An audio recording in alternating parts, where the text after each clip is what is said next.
Good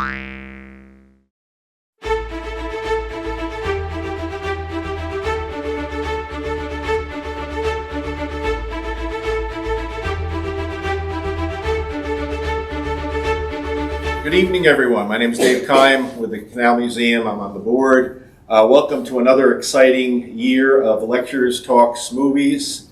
Tonight we welcome Jonathan Palmer, who is the Greene County historian as well as the Ulster County Archivist, and he's going to tell us about the first railroad of the Catskills. Hey. Yeah. Short, sweet, and to the point. It's a real treat to be at the D&H Canal Museum. I know many of you here are longtime supporters. I'm not familiar with most of you. Most of my programming routine happens up in Greene County.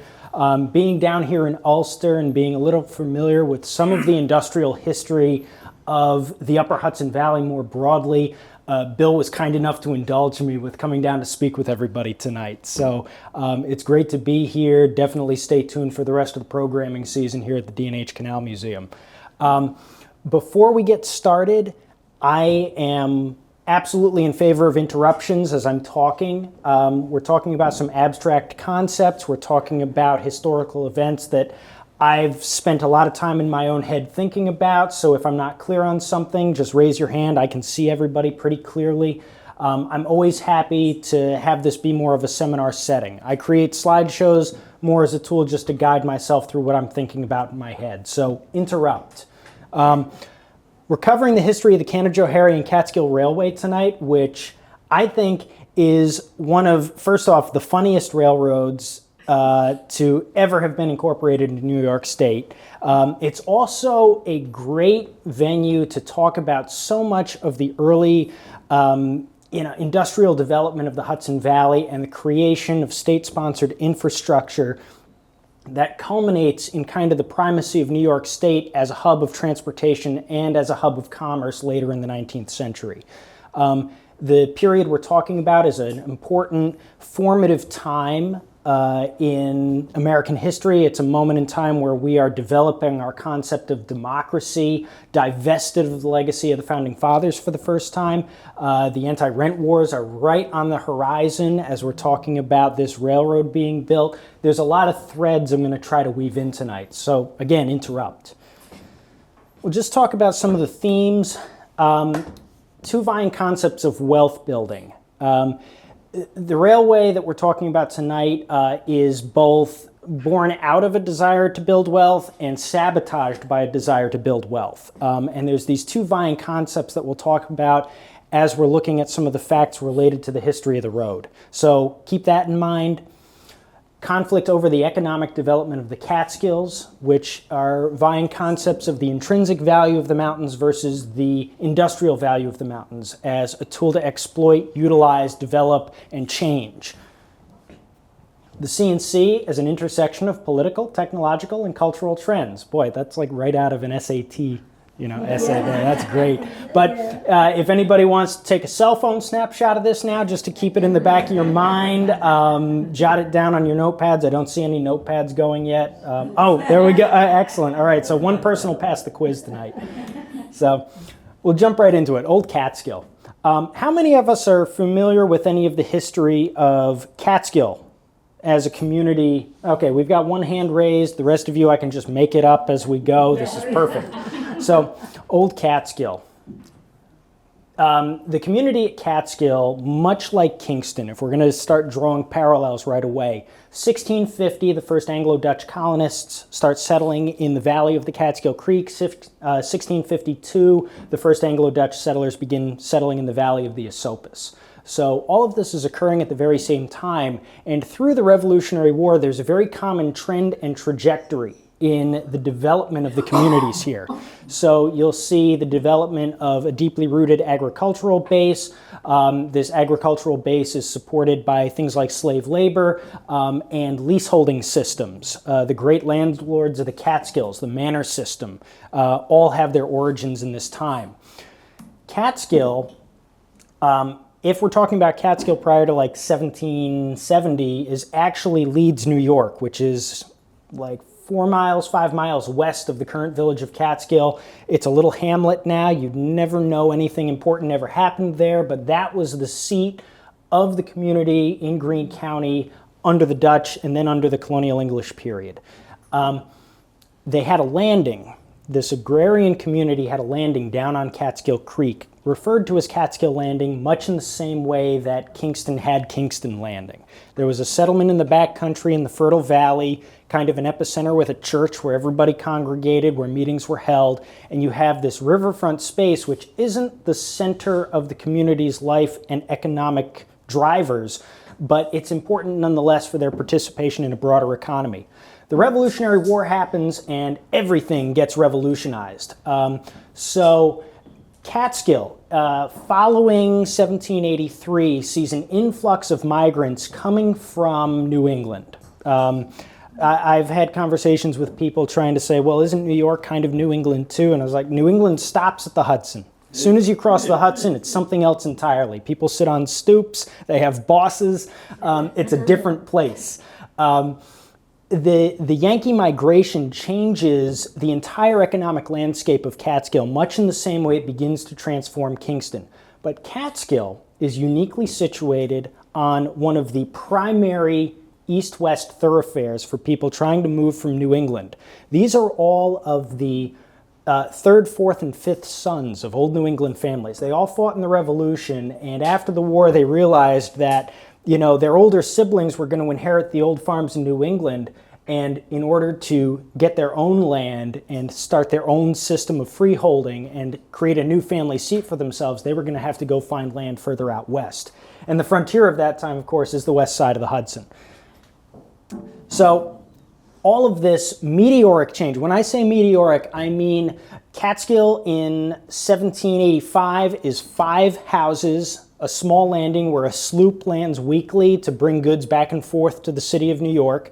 By 1806, when the village is incorporated as the second village in the county, it has 300 homes in it. There are 7 or 8 sloops making weekly runs to the city. It's the county seat. Everything has changed. There's like 5 churches there. A lot has shifted. Catskill, out in Old Leeds, has moved down to the river and become its own seat, its own hub on this turnpike, on this riverfront landing where goods are being moved all the time from the backcountry. It's a great place to be. Here's that great place to be. This is from the New York Magazine, 1797. This is a woodcut showing the village of Catskill in 1797. For those of you who are trying to get your bearings, this isn't the Hudson, this is Catskill Creek. And we're looking at Main Street. This neighborhood up here, that was the original meeting place. That was the old Academy building. So you get kind of a picture. It's still a rough and tumble place, a lot of unfinished wood frame buildings, but so much change is happening.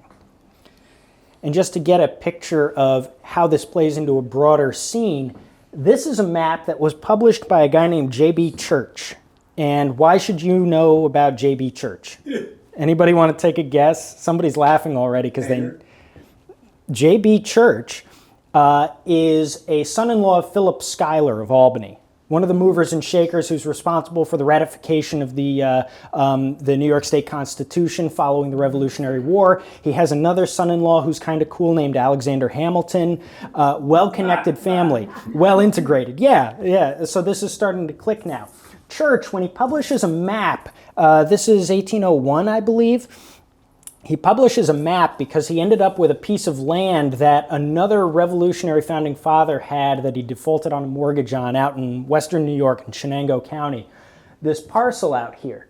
Church gets this because of the default on the mortgage and tries to develop it. And so he publishes this map, which is distributed in New York, telling everybody how great and well situated this thing in the howling wilderness of western New York is. And to illustrate that, he shows you there's literally, I think, 6 states on this map, maybe 7. I got to double check. He shows you the Hudson River. He shows you the headwaters of the Chesapeake, the Susquehanna River. He shows you all the principal cities and the thoroughfares. Going up the Hudson River, we've got New York, kind of obvious choice, Newburgh, Poughkeepsie, Catskill, and Albany. Staten Island looks like a Dutch cog. How appropriate. So we've got Catskill illustrated as this principal town on the Hudson River on this east-west thoroughfare coming from Massachusetts. And look at this, the proposed state road to Presque Isle. So What year is this? this is about 1801. 1801. So no Kingston, no High Falls. We've erased it. It doesn't exist. I know, boo, hiss.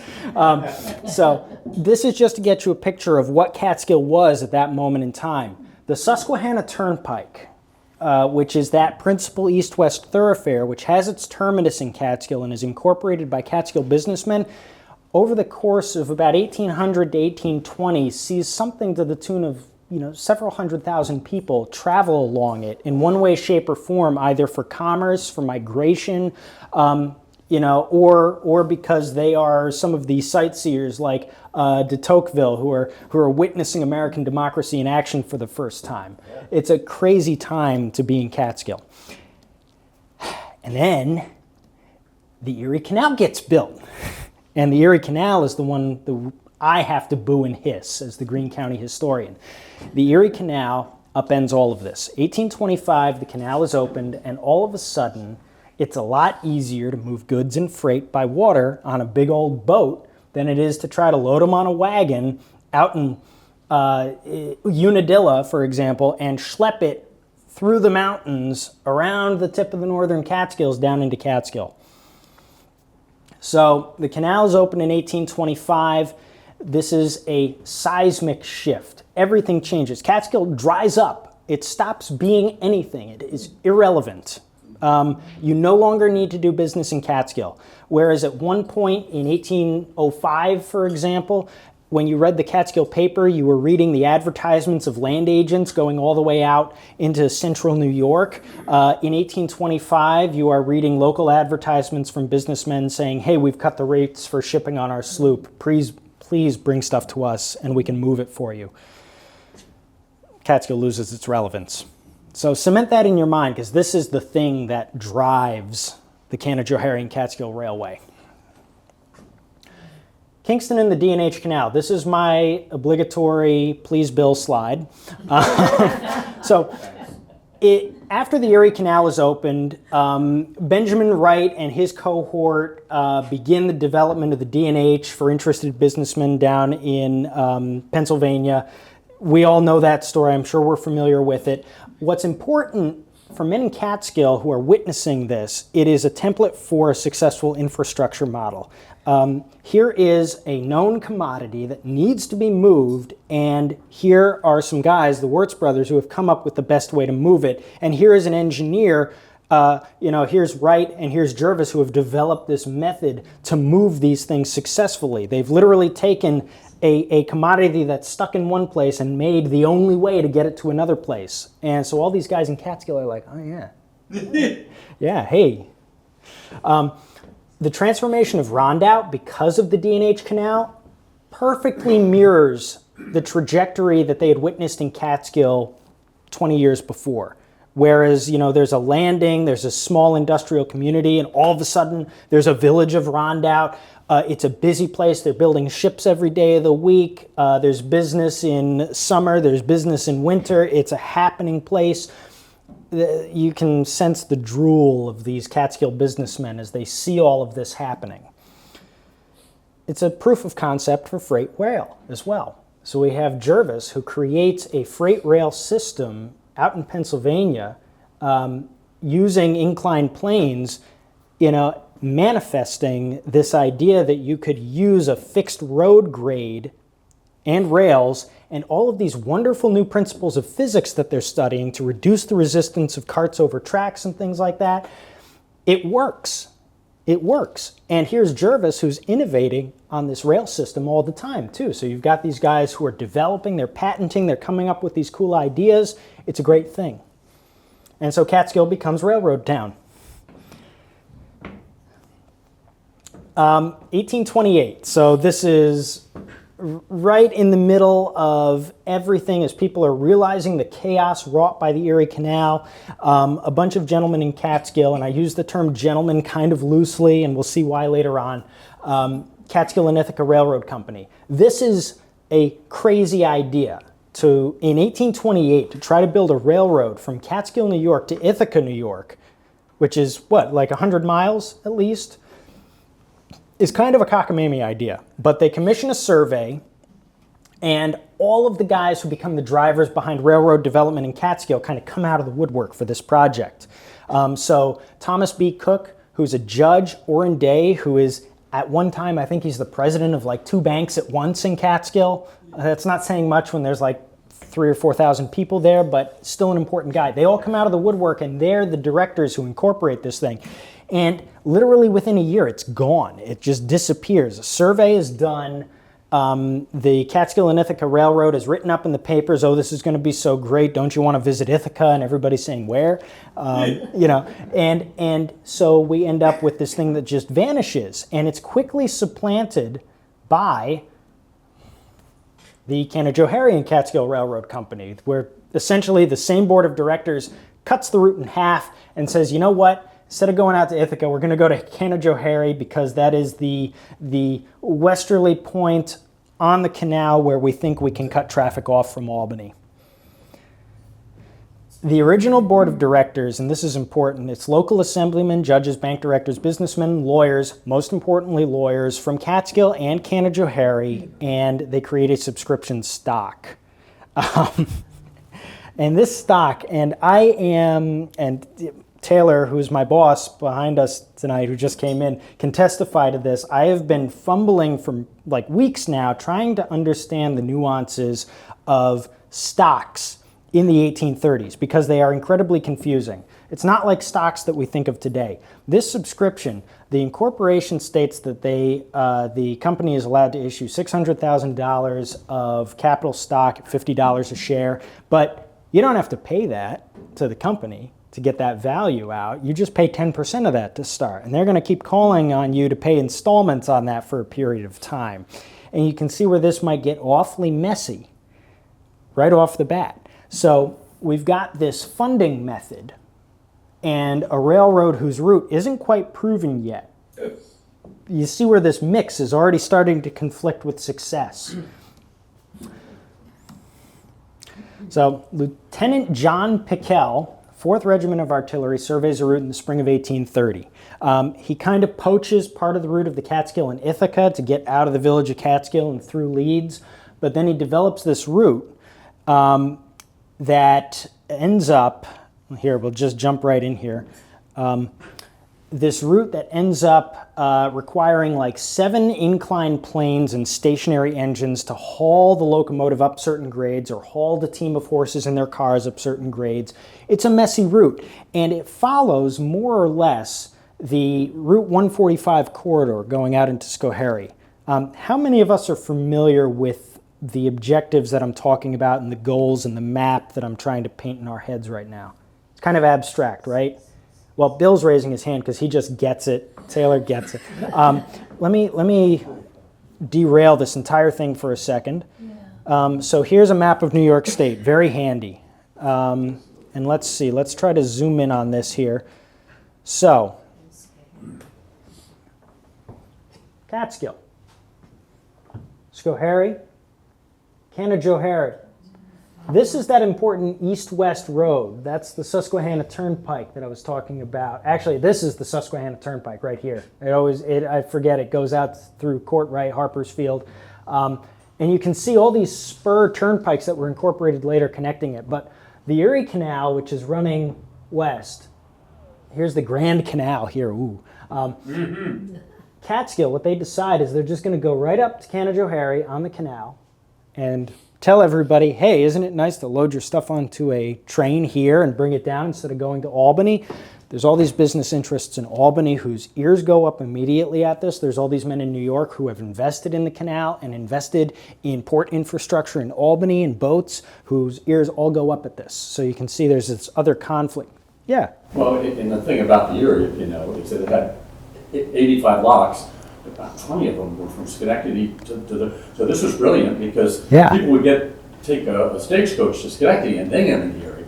So this makes sense, just all the way around. Yeah, yeah, and this is to play off of what Bill's saying here.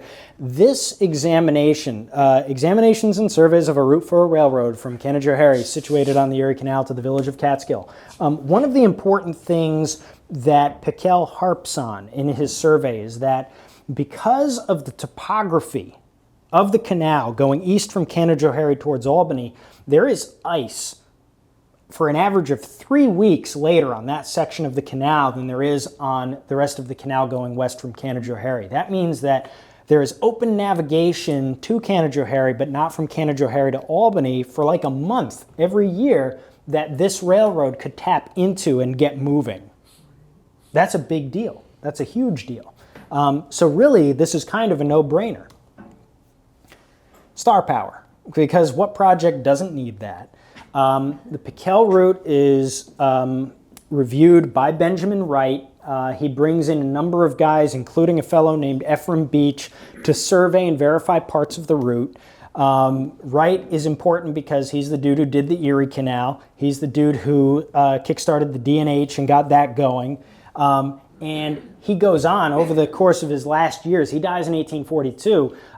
Every project he seemed to touch that he really doubled down on and worked on as the chief engineer seemed to work. He did some important canals outside of Washington on the Potomac. An interesting guy.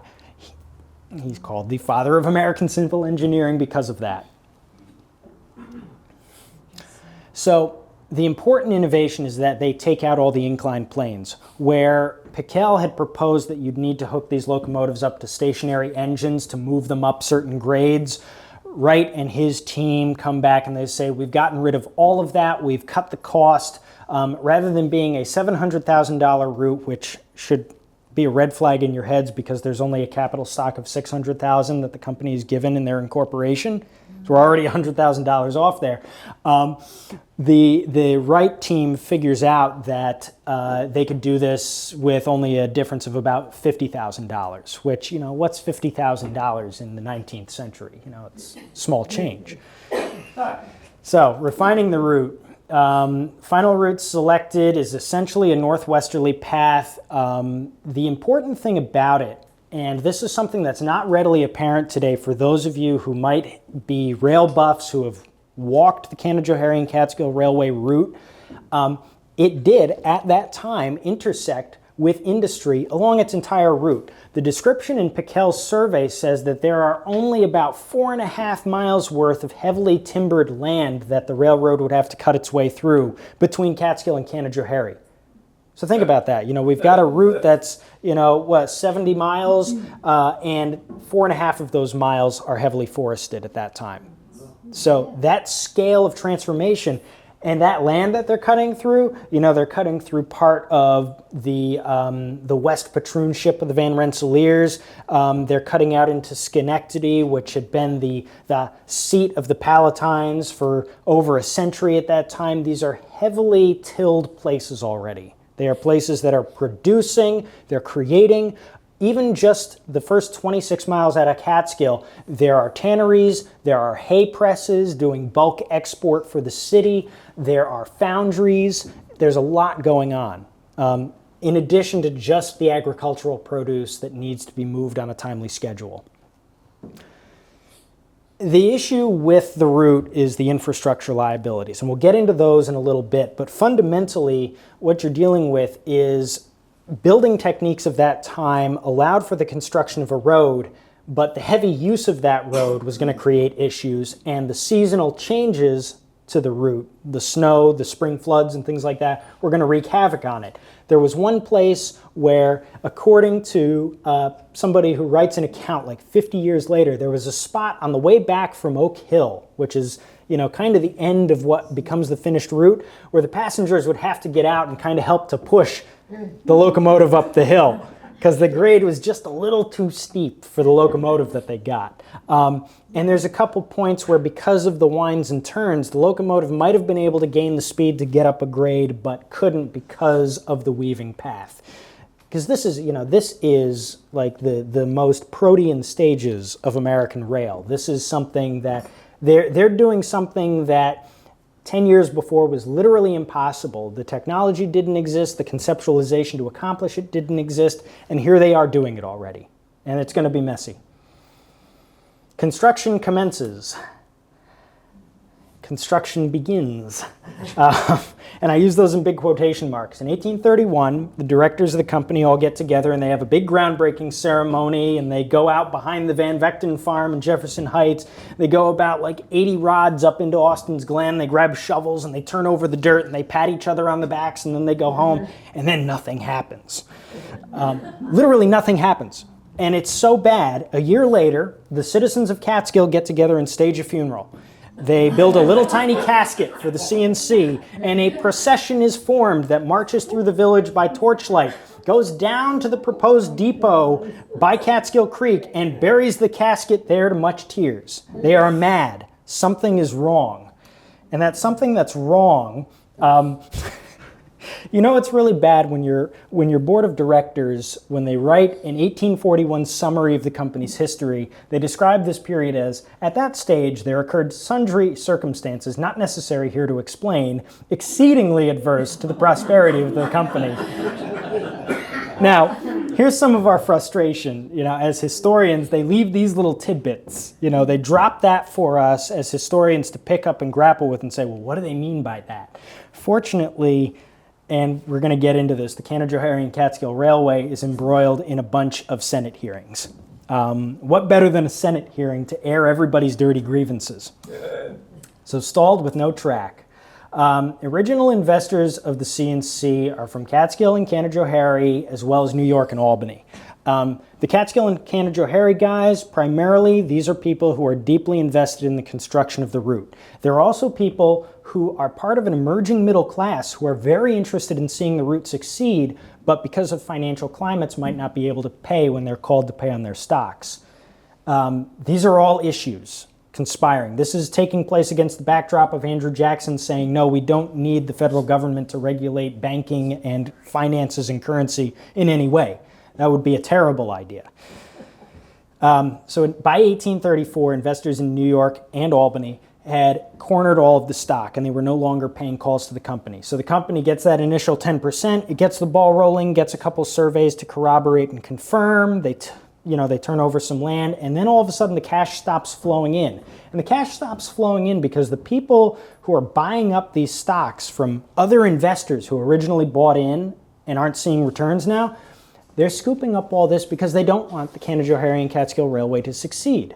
They want their other business interests to succeed. These are guys with portfolios in companies that are already tied to the existing infrastructure. The Erie Canal, they're invested in making sure that their boats are getting loaded in Albany. They're making sure that their boats are getting unloaded in New York by those same people. They've got a network already set up. They own land in the places that the Erie Canal services. They don't own the land that the Canajoharie and Catskill Railway is going to make into the next gold mine. So there's a bunch of speculation occurring. There's people buying up land along the route with the anticipation that it'll be valuable and not developing it, and therefore not creating the infrastructure that would pay in to have freight moved on the railway. It's a whole bunch of cascading failures all happening at once. So finances and storms, literal storms. Desperation. Several lawyers in Catskill who end up being directors of the company secure purchasing a bunch of this stock from New York investors and Albany investors and hold their own new private subscription to the Canajoharie and Catskills Railway stock. So it's these guys who are, there's no stock exchange yet. They're just buying this up from people in taverns saying, oh, those 100 shares you have, I'll pay you this for them. And they'll say, sure. And they get this stock. They bring it all back to Catskill. They balance their books to figure out what exactly it is they have, hold a new subscription, and the funds that are raised allow the company to hire Ephraim Beach and begin constructing the road for real this time in 1835. So we're already 5 years out from the incorporation of the railroad, 5 years out from the initial subscription of stocks, the initial raising of funds. And as a stockholder, I'd imagine people who had invested and the people in the community who had wanted this are already thinking, it's been half a decade. What's going on with this railroad at this point? But Ephraim Beach they start construction, and his contract stipulates that he is to have the road completed by 1837. That's kind of absurd because there's no railroad yet at all. There's no grade yet. There's no construction being done. And this is all taking place against the backdrop of continuing financial scandal. So who here has ever seen a 19th century credit report? Now you have. This book, which probably dates to about 1838, this is held by the Greene County Historical Society, and it's a roll of the stockholders after 1835. It states the stockholder, it states the place that stockholder is from, how many shares they bought, how much they paid in on those shares, and how much they still owed to make themselves whole against their account. And then at the end, there was a section titled Remarks About the Same. And this is a summary by the directors saying, we think this person's pretty good for paying this debt up. So we've got good but subject to set off, meaning, he might not stick around if the financial climate isn't right. Bad and dead, good but dead, bad, good, doubtful is at the very corner there. And these are all, actually, this initial list here, as a nerd of the history of Catskill, I'm very familiar with all the names who are listed there, and these are people who are ship owners, they're local business owners. One of them's the postmaster who's listed on here as bad. Oh no. So it's not a good moment. But Ephraim Beach is out there doing his honest best, or so we think. Is that Charles's father? No. And we don't know how Ephraim Beach is related. I'll get into that in a minute. That's a great question to ask. Who's Charles Beach, by the way? Does anybody know who Charles Beach is? That's Catskill Yeah, Mountain House. exactly. Yeah, so the proprietor of the Catskill Mountain House. In Catskill Village Cemetery, Ephraim Beach, the engineer of the Canajoharie and Catskill, is buried in the same lot as Charles. But we don't know what the family connection is because Ephraim is not Charles's father. Charles's father was a freight broker at this time. What was his name? It starts with a Z. Erastus? Is it Erastus Beach? Yeah. They had the boat line, but all right. So Well, they had the stage line. Yeah. Stage Yeah, and then Charles is a boat. Anyway, we're in the weeds now, but this is good. This is good. And I get to show off. So thank you. The mood in Catskill. So I'm just going to go right down these bullet points here quick. We've got rise of a tourism economy, the Catskill Association of 1837, conflict over state funding of internal improvements, Panic of 1837, and this is like the first global financial collapse in the history of the United States, and the eve of the anti-rent wars. So just to go down these by the numbers here, Charles Beach. Here's the Catskill Mountain House as it looked around 1910. The building would have pretty much appeared this same way by the time the Canajoharie and Catskill Railway is constructed. A big Greek revival manse on a cliff overlooking Catskill, and it is the first of the great mountain resorts in the Catskills. This is important because Charles Beach and company, who are running the mountain house by this point, are running a resort on a mountaintop appealing to people coming from the city who want to see the beautiful Catskills, take cell phone pictures and post it on Instagram, things like that. Who aren't necessarily interested in understanding the Catskills as a forest industry. A mile behind the mountain house, there was a guy who was a tanner and who had a balsam soda business back in the 1790s. Really interesting. So much of the Catskills behind the mountain house itself are already scoured for the tanning industry. They've already been utilized. And here's this other Vine concept saying, no, the mountains are beautiful as is. Look, we've created a successful business model just catering to people who want to witness this. And this is a confluence of the American Romantic movement.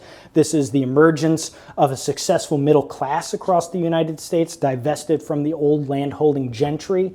It's a lot of important things all conspiring.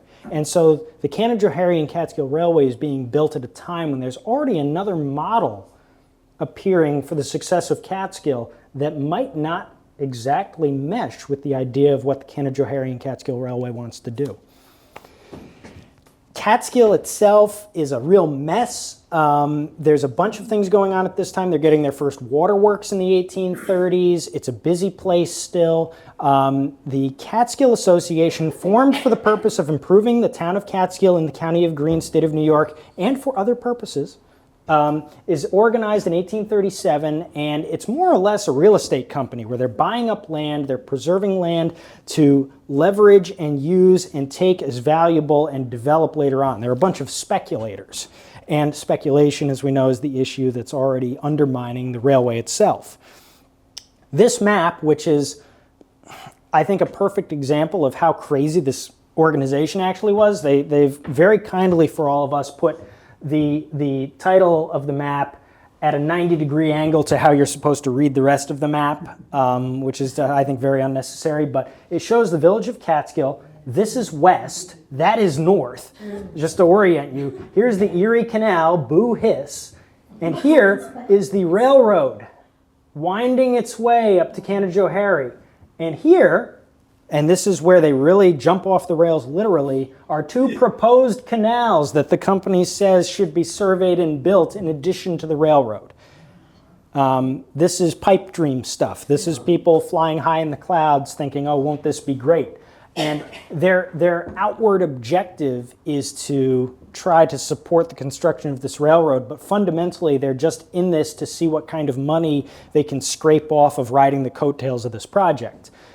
The map perfectly illustrates, though, exactly how everyone in Catskill, across the board, visualized Catskill's success at that time. Their success existed solely in the context of undermining Albany as a financial center, as a transportation center. They see this as the answer. We have a question? I thought I saw a hand raised. We're jumping ahead a little chronologically, but this from the Catskill Messenger in May of 1840 is really, really perfectly exemplary. Let's see, halfway down there's a sentence here that illustrates this moment in time, the mid-1830s. This work we have always looked upon as one of far greater importance than has been attached to it by those whose business it is to puff up various proposed works throughout the state. Stock speculators in New York and Albany have always sought to keep it out of public view as much as possible because its completion will interfere considerably with their operations. There you have it. This is straight from the editor's talking about the railroad that they are in favor of. Because of the political climate at this time, if you had gone and read the May 1840, this is like May 14th, 1840, if you'd gone to the Catskill Recorder, the competing paper at that time, and read an editorial by them about the railroad, they would have said, the Canajoharie and Catskill Railway is ridiculous. Why would anybody still be spending money on this? Whatever. But in the 1830s, there's a pretty unanimous, galvanized effort to keep this moving. This is the only period rendering of the Canajoharie and Catskill Railway. Some of you have probably heard of Thomas Cole, important artist. He's the father of American landscape art. He is a resident of Catskill from 1836 until his death in 1848. In 1843, he publishes this uncommissioned painting. He just, off the top of his head, says, this is the artistic expression I want to engage in today for fun. He paints River in the Catskills. River in the Catskills shows Lower Catskill Creek, shows the Van Vechten House of 1690. It shows the Canajoharie and Catskill Railway locomotive crossing bridge number 2 on the route.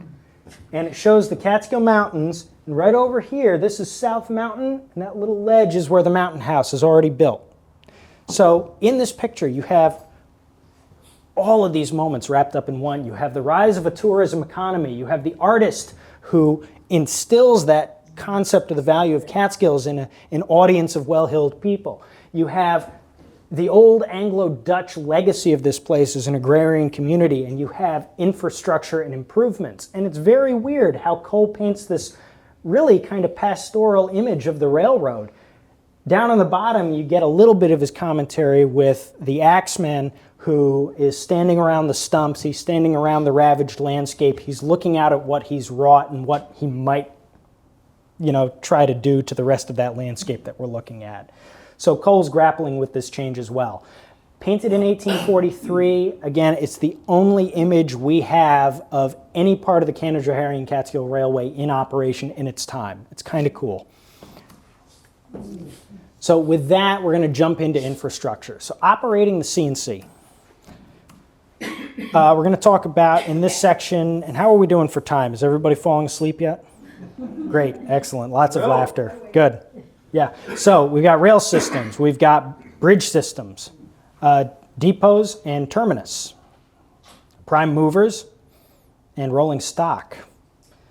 So just to cover all of these again, right in order.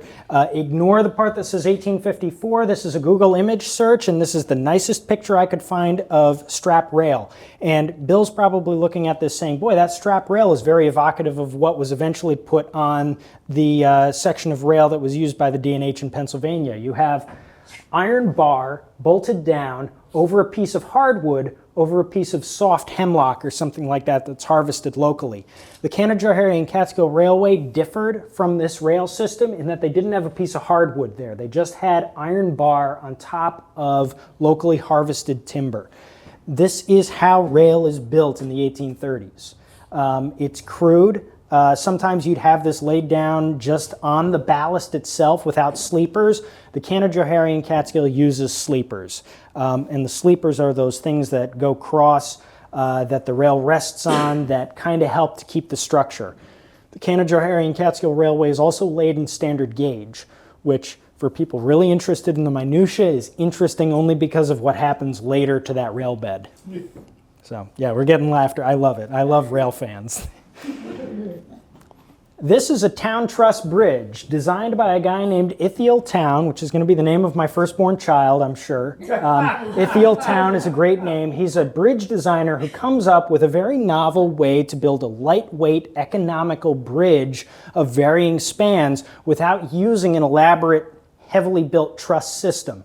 The lattice truss bridge essentially creates these interweaving triangles that, as weight is applied to any section of the frame, because of the way everything is pinned, it distributes that weight evenly.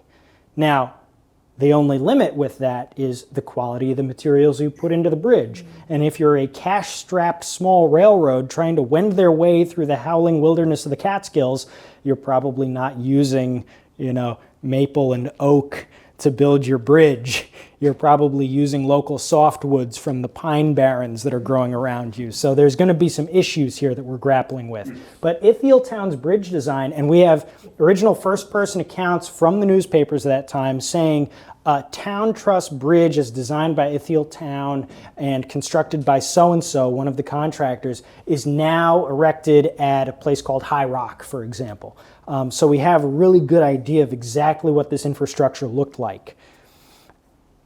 Aside from the extensive bridge system, there are 7 bridges just on the first spur of the route out to Potter Hollow, New York. There's also a series of culverts, and they're all dry-laid stone, very simple, and the ballast is laid up around them to create the grade. I took this in 2017 out in East Durham. So this, I was actually, the gentleman named George Cook, who is the expert on the Canajoharie and Catskill Railway, also named just like the guy who was one of the later engineers on the railroad. I got to walk around the Canajoharie and Catskill Railway with George Cook, which was really a riot. Yeah. But we got to get this picture of it, and this bridge is just as good as the day it was built. It's a very simple, time-tested design. It's lasted through floods. It's lasted through freezes. Much more durable than the wooden structures that they're using for the larger spans. And beautiful, too. The depots themselves, and this is interesting, this is why I keep talking about the anti-rent war. This is a lease from 1844. Nobody knew exactly where the terminus of the Canajoharie and Catskill Railway was in the village of Catskill. I found this deed accidentally doing some deed research about the landlords of the Catskills. George Clark, who has Hyde Hall out in Cooperstown, Glimmerglass State Park, big English manse kind of sitting on top of the lake looking out over everything, the kind of place where an English lord would kind of look out over his serfs, which is really the theme. This lease is from George Clark Jr., in this case, because the senior had died, to a timber broker who is trying to set up a depot in Catskill on Catskill Creek. And this lease, just in passing, mentions the right of the Canajoharie and Catskill Railway Company to leave or take away their round table, water pumps, sheds, tool shop, everything. It describes it all. Right on Catskill Creek, exactly now where the lower parking lot is for the Greene County office building. So you can go literally park at the county office building in Catskill and stand on the spot where the Canajoharie and Catskill Depot was, which is pretty fascinating. But this infrastructure, what's important about this deed?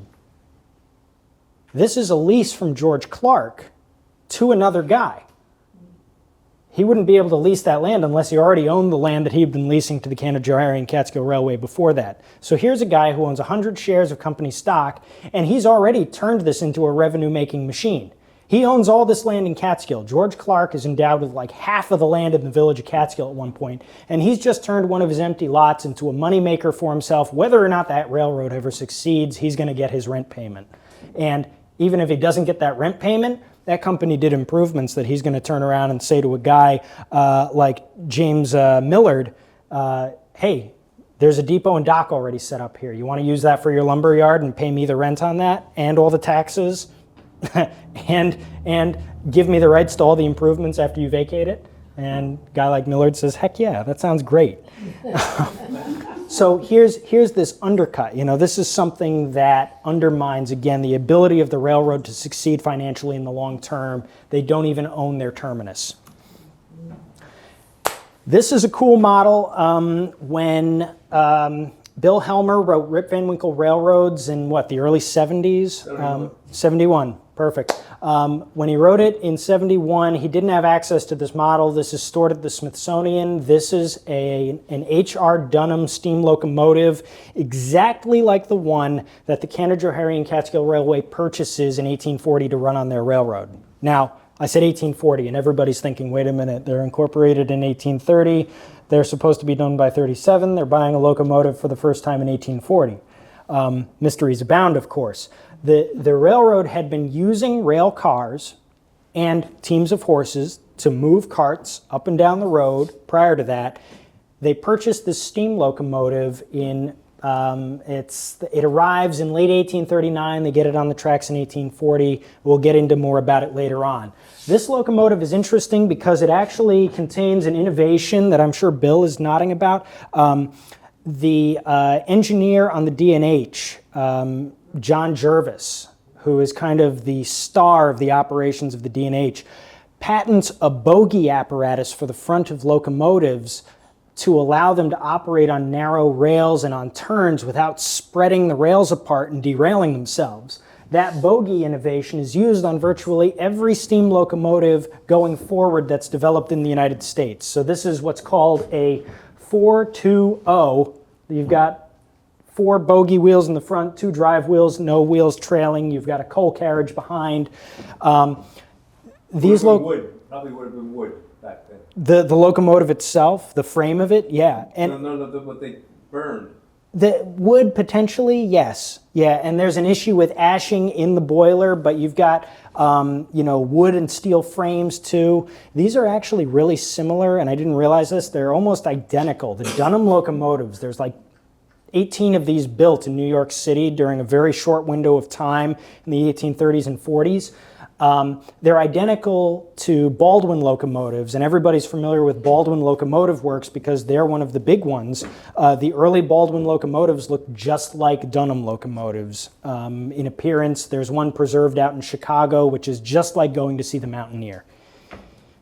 This is the first ever drawing of an American steam locomotive. This comes from a publication that was put together in 1840 by a British-American civil engineer who was very interested in steam engines and steam transportation. There's probably existing patents that were done of these locomotives prior to that, but there's a big patent office fire in 36 that destroys all of the existing patents of the United States from 1836 back to the founding of the country. So all of the earliest industrial innovations in the country are lost to flames. So this drawing that is done in a private publication later on in 1840 is our only window into what the actual construction of this locomotive was. So this is the Mountaineer.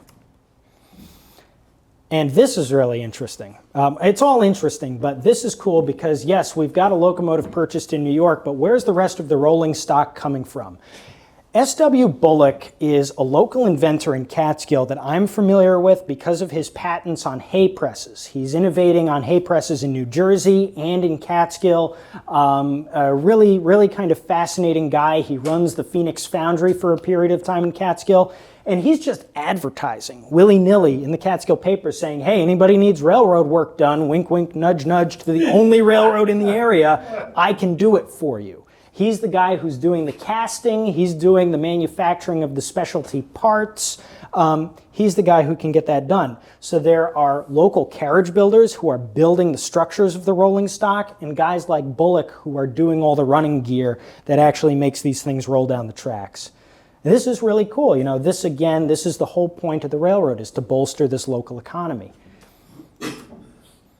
Daily operations. And I promise we're wrapping up here soon. By the end of 1838, the Canajoharie and Catskill Railway was running as far as Durham. This is all well and good. Horses are used to pull the carriages. It's only a single track at that time, which means the train goes out and then it comes back later on. So kind of slow. Definitely a countrified operation out there.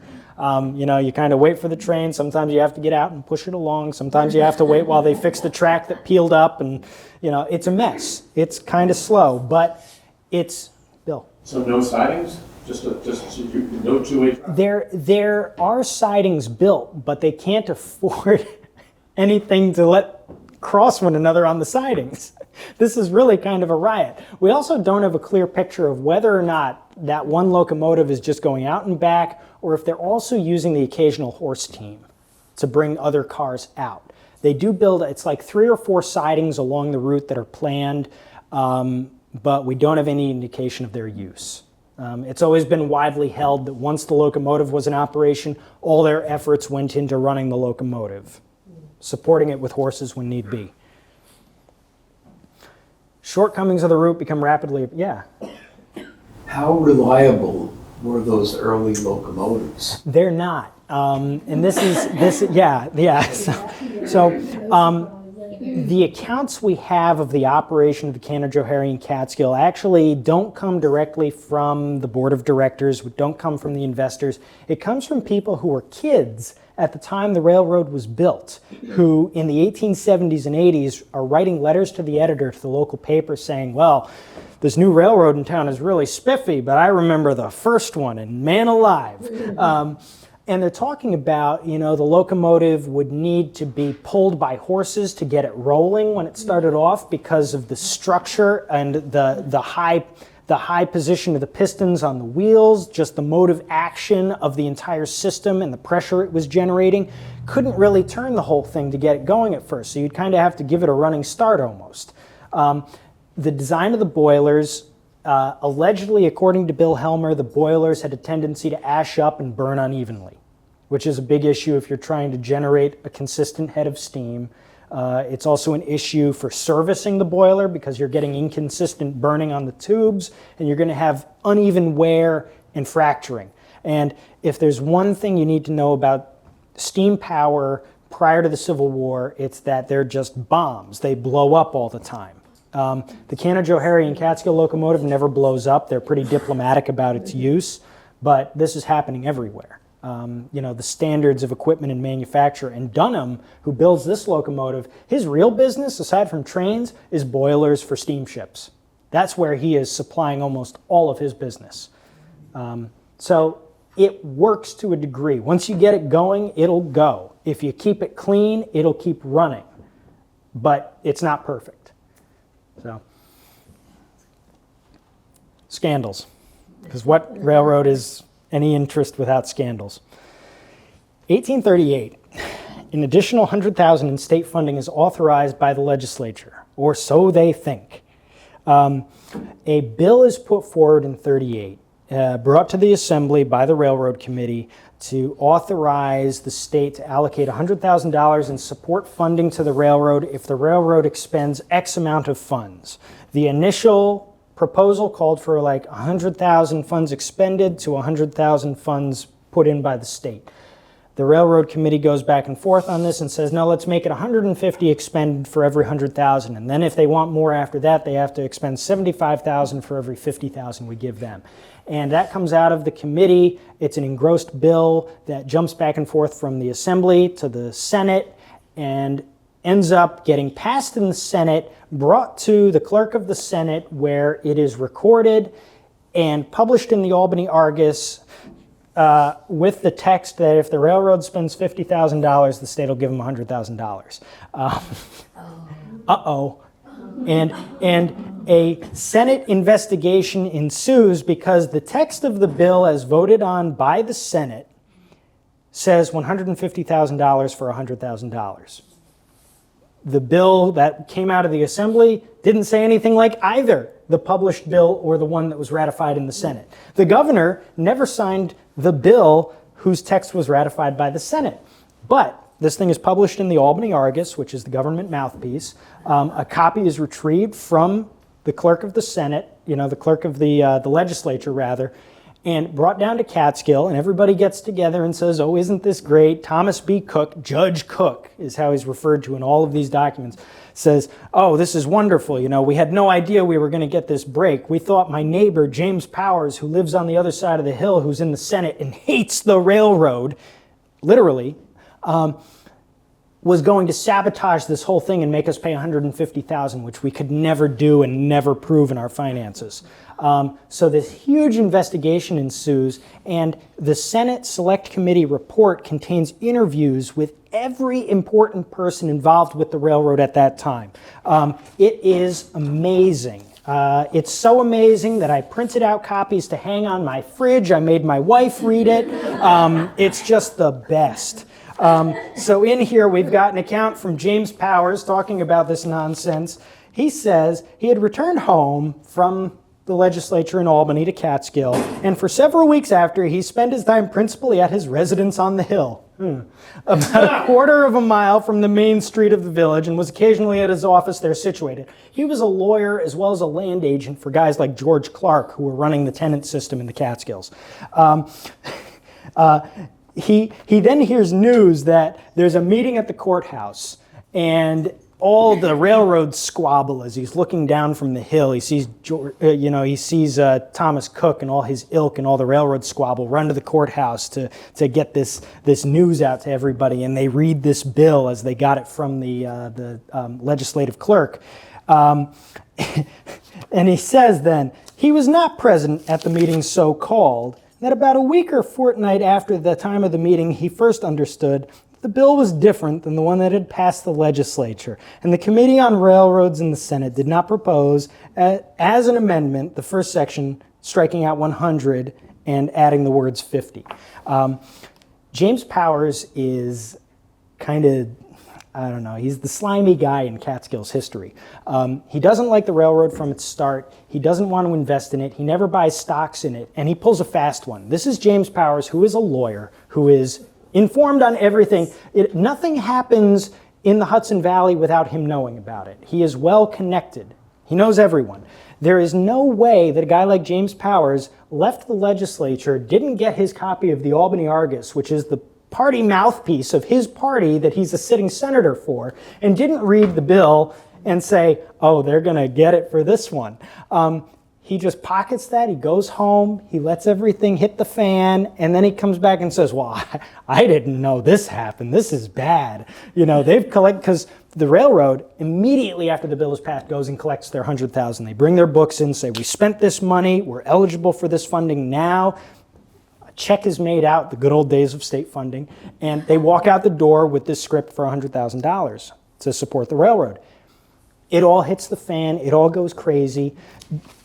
Thomas Cook, ever eloquent, the county judge, says, I also wish to state that the reason why I had no intercourse with Mr. Powers, directly or indirectly, in relation to an alteration to the bill, was that we were not on terms of friendship, and that he was not a stockholder. This is as close in this entire report, which is mostly just text saying, I don't recall. That doesn't come directly to mind. You'll have to check the books a lot of evasion. This is as close as anyone comes to just saying, well, he's a scoundrel. He's a scoundrel, and he gave us the rope that we hung ourselves with and didn't say a word about it. And how are we supposed to know, as the directors of the railroad, that when we go to the clerk of the legislature, that the copy of the bill we get out of that office isn't the exact text of the bill as ratified and signed by the governor? Exactly. Mic drop. So it's a mess. It's a mess.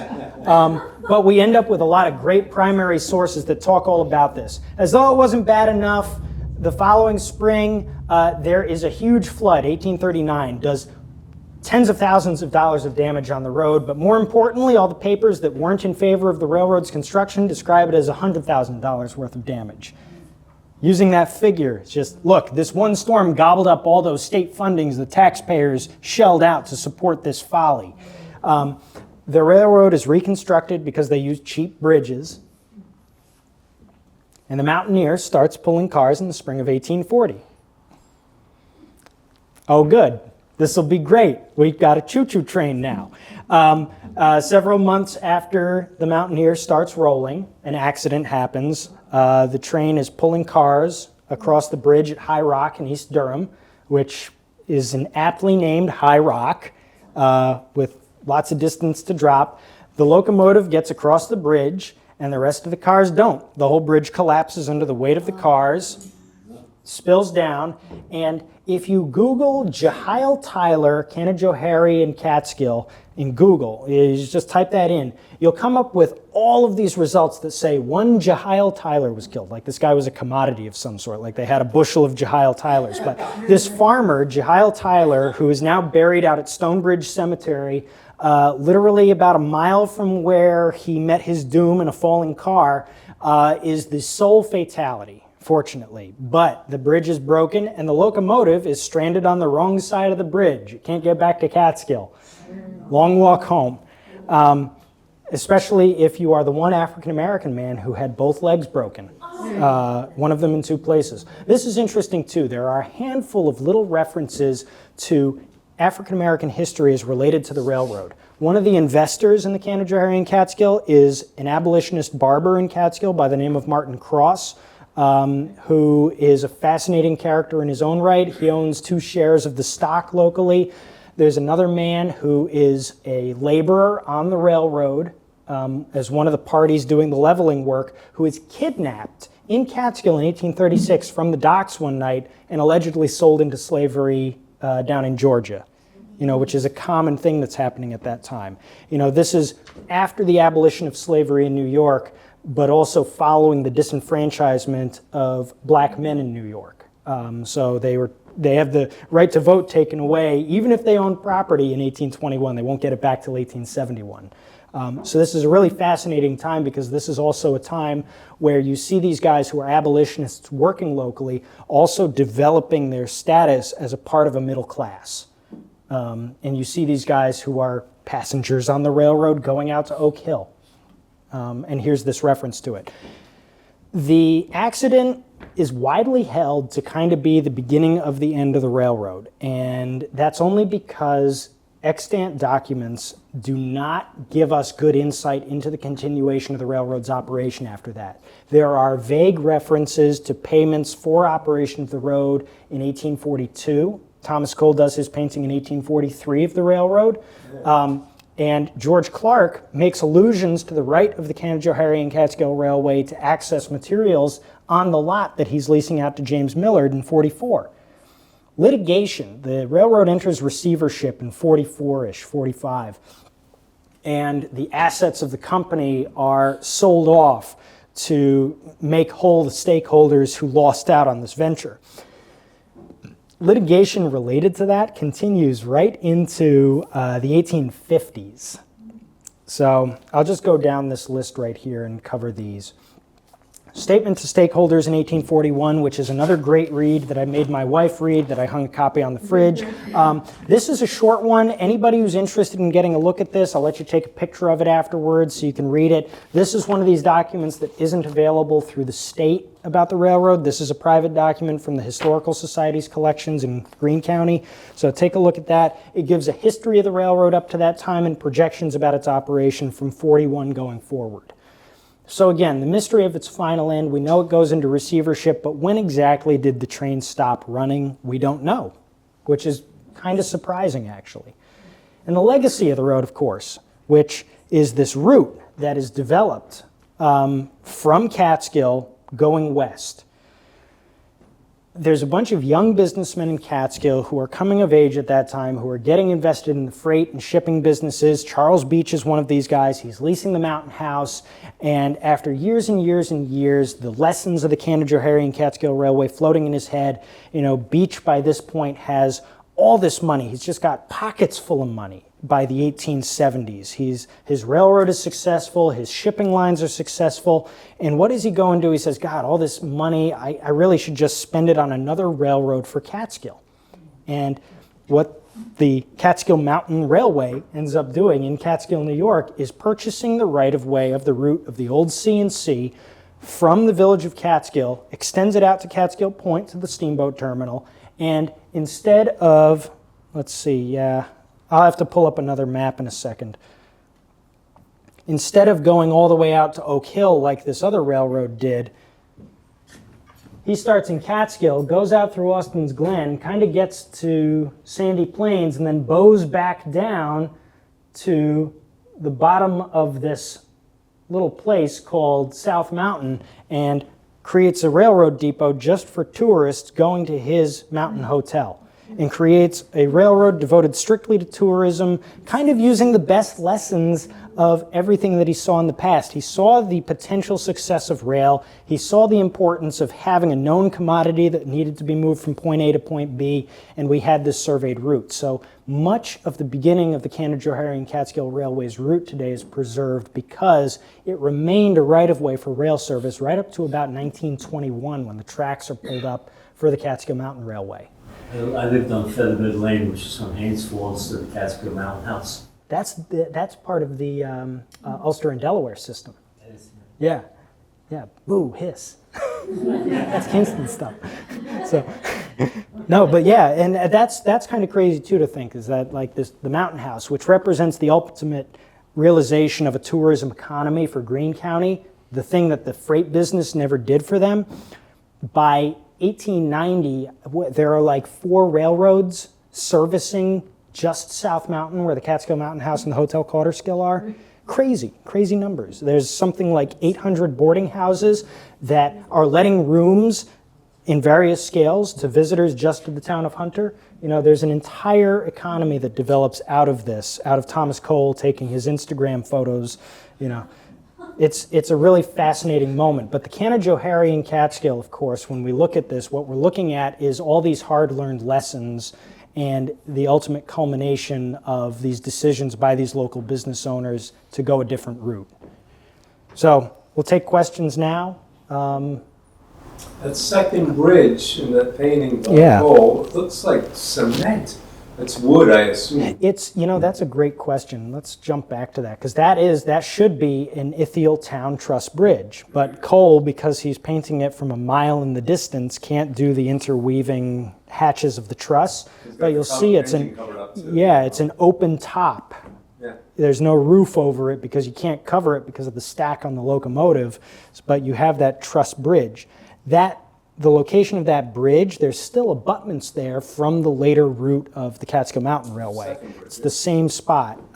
Actually, you've got a copy of Rip Van Winkle Railroads too, which if anybody's curious, the Rip Van Winkle Railroads book has a great image in it of the 1690 Van Vechten House. Let's jump back to River in the Catskills for a moment. Has a great picture of this house around 1883 because the route of the locomotive went right around the back of the house. Like if you're standing in the parlor looking at the window, you're looking at the top of the smokestack right out your window. It went right underneath the house. They built a stone abutment for it. It must have been awful. It was so awful, If in you're a fact. trainer, you would have loved it. Yeah. Well, it was so awful that John Van Vechten, who is a local surveyor who lives in the house at that time, all through the surveying process in the early 1830s, every time the engineers came out and staked out the route through the Van Vechten farm that's shown in this painting, he'd go out that night and pull up the stakes and lay down his own route because he knew better. He knew better. And eventually, I think words were exchanged to the effect of, if we want to build it through your living room, we're going to put it through your living room. But, so. The first bridge I walked on 3 months ago, Yeah. that's beach. That's that one. the second bridge at that location, and so there's a pedestrian footbridge in Catskill now, which is the rail infrastructure from the railroad that replaced the Canajoharie and Catskill Railway. So you can go out there and you can walk across that, and you're walking on the grade of the original rail bed. You're getting a sense of the setting too, because as you're walking across that bridge, you're looking directly at the wharf and docks where the C&C had their original terminal. You're looking at what's now a parking lot. And you get a sense for, at Catskill at that time, when you saw that, it was perfect. Every reason why this should have succeeded, except for speculators and James Powers and Senate Select Committee reports. Other questions, folks? Yes. How did Canajoharie benefit from this? Canajoharie, by getting a terminal for a rail line in addition to the Erie Canal itself, becomes a nexus. Rather than a place that people go past on their way somewhere and maybe load a canal boat or two, it becomes the spot where every canal boat stops. It becomes the place where all of the depots need to be built. It becomes the place where the laborers are living. It becomes a place where goods are exchanged by the people who have to be in that place to support the infrastructure. And then it all fell apart until BeachNut showed up? Pretty much. Yeah, so that's, all right. Somebody gonna ask it now? Taylor, are you gonna ask me this question? Yeah, John, I'm a really big fan of the Food Network, specifically like diners, drive-ins, and dives. Yeah. And someone once told me that an argument could be made that Thomas Cole took the last train to Flavortown, and I always wanted to know if there was any truth to that. Yeah, so it's kind of ironic that, this is my joke that I usually tell people at parties, and it's not very funny, but that is really Canajoharie, which becomes BeachNut, becomes Flavortown later on. Literally, that's their byline for a period of time, is something that redefines itself during a different industrial era. Canajoharie also had a lot of mills that were supported by the canal infrastructure. It's a busy place in spite of the railroad failing. But yes. Until when? Until? When did they all die? Let's see, I think the last workers left BeachNut in the... Oh, no, I'm not talking about BeachNut. I'm talking about when it went from this place that had mills and all that to being nothing until BeachNut came. Canajoharie never has the experience Catskill does. Canajoharie has a pretty steady economic development that culminates with BeachNut. The railroad would have been the icing on the cake for that, but it isn't the sole economic driver that benefits Canajoharie. Canajoharie is already more or less on the New York State Thruway of that time, and Catskill isn't. Catskill had a lot more to lose by the failure of the railroad or the success of the railroad than Canajoharie did. Canajoharie was going to be something no matter what because of its situation relative to the canal. It could have been a lot more if the railroad had ended up there as well. Is that clear? I grew up in Fulton County, and we called it Canajoharie, not Canajoharie, so I don't know what the people in Montgomery call it, but it was nothing. So it was nothing when? Before BeachNut? I should say this is like 3 counties outside of what I usually study. And the railroad never makes it there, so I usually don't read up on it. I mean, you knew BeachNut was there, and they had farms growing vegetables for baby food in Salmonsville, which is part of Fonda. Okay. But it died years ago, really. BeachNut wasn't really using it as it used to use it. Yeah. And it slowly deteriorated to the point where it was an eyesore. And then just a few years ago, they moved out completely. Yeah. And then Canajoharie was left with the problem of these rotting, deteriorating buildings that they had to deal with the problems that BeachNut had caused, and BeachNut just left. So, but they have a gorgeous high school. That's good. That's good. So, any other questions?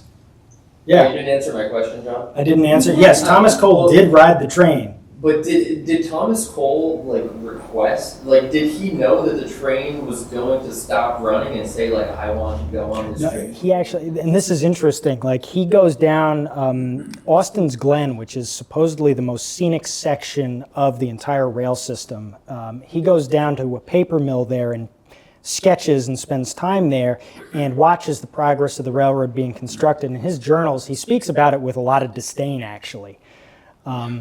He has a lot of animosity towards this thing that destroys the grove where he used to like to picnic. He has a lot of animosity towards this thing that plants an industrial flag on top of the Catskills when he sees it as being a place that has an intrinsic value divested of that. But he does use it. Yeah, I think he rides it once or twice according to his journals. So I'd have to double check that. Don't quote me on it. But yeah. Has any of the railroad been repurposed since rail trail or? Unfortunately, there's one section at Mawignac, which is a nature preserve next to the Van Vechten House that's owned by Scenic Hudson, managed by Greene Land Trust. It's like a quarter mile of the bed has been preserved as a public walking space, a thoroughfare, as part of a nature preserve. But a lot of the infrastructure you can actually see from the highway. Like when you get out to Oak Hill, there's a farm south of Oak Hill on 81 where you can actually, even though this land has been tilled for 100 years, 140 years since then, you can still see the grade of the bed. Some of the ballast is still there, and it creates a swale in the ground that divides this field in half. But no, it's all private land, and that's probably because most of the right-of-way, when we look at this, when we're looking at this here, this is Potter Hollow out here in Albany County. The route essentially from Caro back is the only part that gets reutilized in the 1880s and preserved into the 20th century as a rail thoroughfare. The rest of this, after 1845, is abandoned entirely, reverts back to the ownership of the people who would join the parcels. So, That one arch you have a photo of, is that Leeds or Durham? that's Durham. That's in East Durham specifically. I've been to it 25 years ago. Yeah, it's the prettiest incredible. one. It's incredible. Yeah. It can hold a train now. The tried and true design from the Romans, as it were. Build an arch and it'll stay up if you put weight on it. Yeah. So there's a couple road bridges in Durham that until recently were the same design and the same vintage that were carrying cars. So that's kind of remarkable. We had another question. Did the train actually run past Durham or not? It made it out to the Albany County line, more or less, to what's now Cooksburg, but was then called Potter Hollow. And Potter Hollow was seen as being an important point to at least reach because it was a nexus of a couple turnpike roads that would drain agricultural produce from the western part of the Rensselaer Manor. So, yeah. Which is a distance of? Like 26 miles, I think. Actually, I should have the exact number here. Yeah, because the original, let's see, close. Let me click on this and see if it'll come up for me. Oh boy, now we're lost in the weeds here, folks. Yeah, it is. It's about 26 miles, I think. Eddie Englehart, he lived up around Durham, and he took me onto his property to show me that arch near his property. And I said, well, there's no coal in the roadbed. He said, well, that's because the mountaineer ran on wood. Yeah, that would make sense. I haven't been able to see the account books. There's account books somewhere that Bill Helmer had access to and looked at. We don't know where those are now. They might be out at the Durham Center Museum where the surviving piece of track is. Piece of wood track there. Yeah, yeah. So here we've got the total distance is 25.6 miles, so I was wrong. I was very wrong by 0.4 miles. So, yeah, yeah. So, and this is just a GPS mapping tool that I use separately for hiking. So this has all sorts of waypoints on it for cemeteries and things like that. I talked with a real rail fan that told me 1840 or so, you could go from up there, Durham, come down to the Hudson, take the boat across and get on the, out of Hudson, and take the train to Boston for a couple of years. That's a really interesting point, yeah, because that railroad coming from Boston does reach Hudson before the Canajoharie and Catskill is out of business. Yeah. Which is amazing. And you think of the river now as a barrier, but at that time it was a thoroughfare. The communities on both sides of the Hudson were much less culturally and socially divided than they are now because of the ferry operations. People worked in industries on both sides of the Hudson. You'd have commuters on ferries. It's fascinating, actually, to think about that as something other than a dividing line.